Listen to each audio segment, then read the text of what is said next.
most critics would say that me finding the world of garbage is probably an applicable.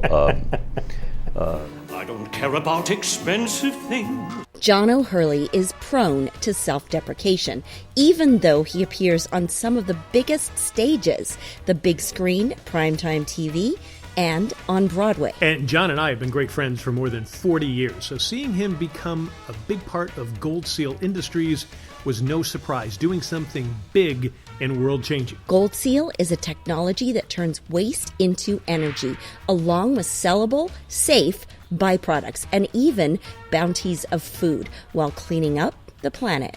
It's culture changing.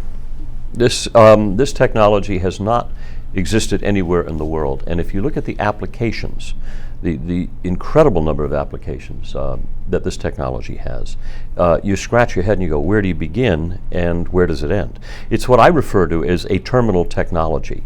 We may be doing refinements of the technology, but the idea of taking waste in any form and turning it into energy of any form with zero emissions really is, it's a game changer. And it's also an end game too. It isn't going to get any more zero emission.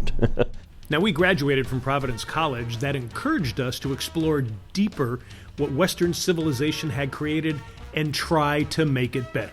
Other areas of man's existence has been impacted by the proliferation of technology, except waste.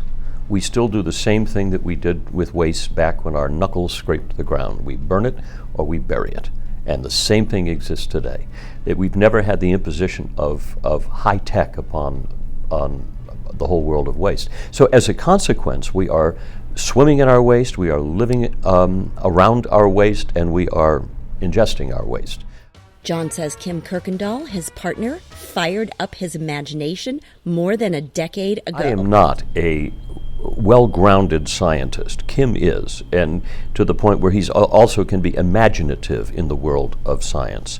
I have found very few people that have walked into our offices here that have strong engineering backgrounds, and I haven't seen a single one be able to ask a question that he hasn't been able to answer, and answer completely so that it satisfies them. He's that well grounded, but he's able to think in the world of science, to imagine in the world of science. That is not me. But I'm an application imagination engineer. I can see the applications and I understand them. And I understand the power of those. So from a marketing standpoint, that's kind of, I think, that's where I kind of work from my strength.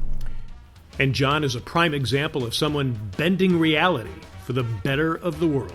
I'm a great believer in what you imagine is what you're supposed to be doing. When Kim came to me with this idea so many years ago, it was still in an infant structure. It hadn't evolved yet, and it has evolved over the last 10 to 12 years that we've been doing this. And we've watched it go to and come to an absolute zero emission technology. But there's been a long growth spurt in time. But my instinct to do this was not based on due diligence, because I don't know that I'm smart enough to know what I didn't know then.